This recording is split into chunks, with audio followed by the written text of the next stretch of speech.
Well, with the Hitler work, we were interested in the idea of trying to work out what a work of art does and how well it does it.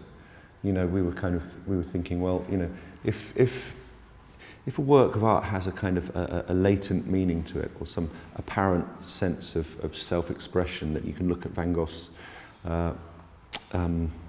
sunflowers and see those as an expression of madness or insanity, that somehow in the working of the surface or the manipulation of the paint, that somehow there's this sense in which the work is motivated by this kind of terrible pain and torment that the artist goes through.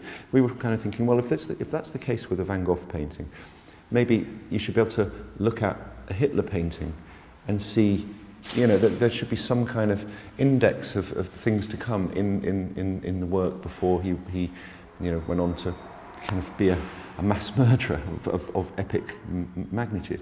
But the interesting thing with Hitler's work is that the work is blank. There's no forensic evidence of what's to come. So we're just interested in the idea that if a work of art can say something about the person, how come in the case of Hitler the work gives no indication, there's no symptomatic pathology in the work that would then kind of demonstrate what the latent sort of evil, that this character, putative evil that this person kind of goes on to express. So we were kind of thinking, well, it's a very interesting idea that actually if you kind of think about the 20th century and the most evil person in the 20th century, and you have opportunity to look at the work, that actually it's blank. That maybe the idea of being evil is being blank rather. But also, it's not especially blank. No, it's just it's indistinguishable from thousands and thousands of other pieces of sort of second-rate art that was made around the same time. So it's kind of I think a person might be tempted to think, oh no, it's devoid. It's especially devoid, psychosis, but it's not. There's nothing. There's nothing. There's something interesting about the idea of the absolute identity of Hitler as an unmistakable, irreducible entity, and the anonymity of the work. You have the two things which are just completely opposite ends of a spectrum. One is the absolute presence of a known entity, and then the other thing, which is this kind of vacuous, superficial, ethereal thing, which is this kind of the work which so far undermines and underrepresents the enormity of the individual. So we're kind of interested in how those two things work, and the idea of actually, drawing on these things just seems.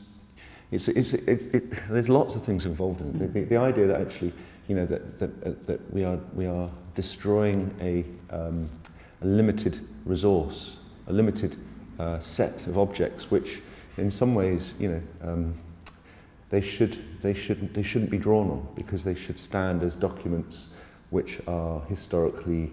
They historically represent this person. The idea of drawing on them means to say that you're actually erasing history. And it does. There's a point in some people's argument that whilst Hitler was making these drawings and paintings, he was still a normal human being, a functioning human being, and if he'd gone to art school, he wouldn't have been this terrible, terrible tyrant.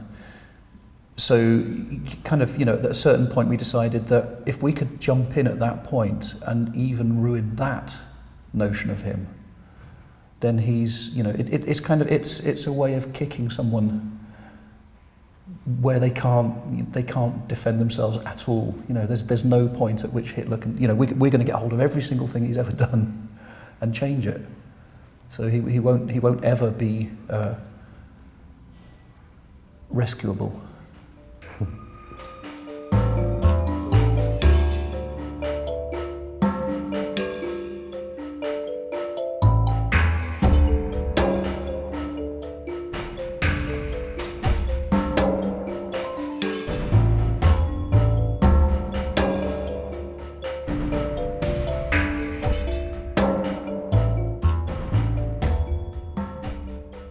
yeah, with the Hitler paintings, it seemed, you know, to be faced with a picture by Hitler and to work out what it is we wanted to do.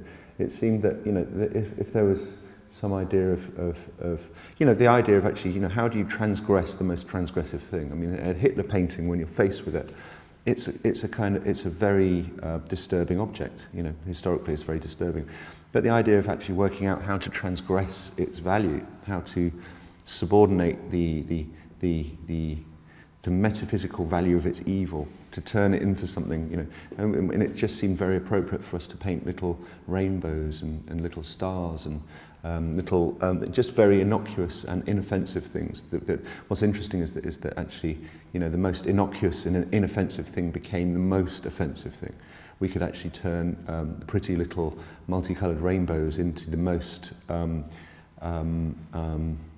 transgressive element, you know, because it seems the most inappropriate thing was then appropriate. You know, that here you have this thing which is the currency of mass genocide. To paint little rainbows on it seemed to be the most appropriate thing. You know, it's about the magnitude of scale, the scale of it, the ridiculousness of it seems absolutely appropriate. You know that.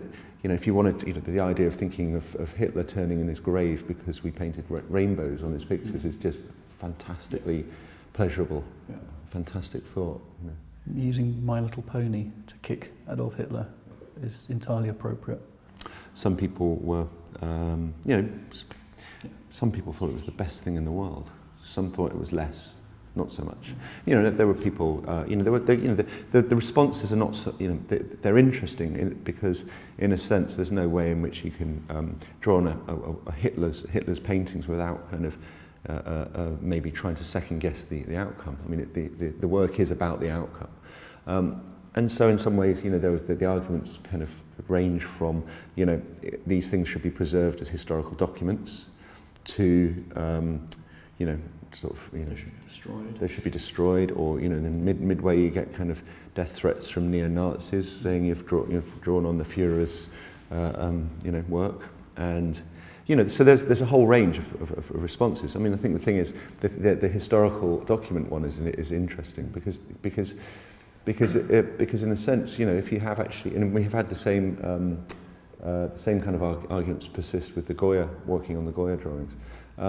You know, the idea of actually sort of saying, well, you know, is this a gesture? Are we simply saying, yeah, you know, we'll draw on a couple of these things and see how it works? No, if we set ourselves the task of saying we'll draw on every single thing we can get our hands on, suddenly the threat and the project becomes much more worrying. You know, but actually what we're saying is that we can alter historical documents to the point where they will become ours rather than history's, you know, and in that sense, it's you can see the danger of the project, and we're kind of, you know, we are the threat is real, and the threat is because, you know, with the Goya things, you know, we bought the first set of Goyas, drawn them, sold them, the money we made, we went to buy the next one. So, you know, and after maybe 2 or 3, 4 versions, you know, the idea of actually, you know, that you can actually sort of make your threats, it becomes serious. So the idea that actually, you know, might be a point in time where people have to hide their Goyas or hide their Hitler paintings, because, you know, it's quite a nice idea. It's kind of aesthetic Ebola. And it's malicious. It's not. I mean, when we say we're going to do that, it's real, and. I mean, you know, interestingly enough, Hitler prices have gone up and Goya prices have gone up. So, you know, I think there might be a point at which we can't afford to buy the next set of Goyas. Yeah, I think we'll reach that point. Yeah, it's, you know, that, I mean, you know, it's interesting setting a chain of events in motion, not knowing where they're going to lead. You know, you set up a process. And the process is more important than, you know, the points along that line. You know, as Jake said, you know, you do the first set of Goyas, everybody goes, oh, that's a funny idea. You do the second one, everybody goes, oh shit, this is real. This isn't kind of. No, he's going to say, well, why did you do it twice? Yeah. And, you know, so you have to do it a third time, yeah. And they say, yeah, why have you done it 3 times?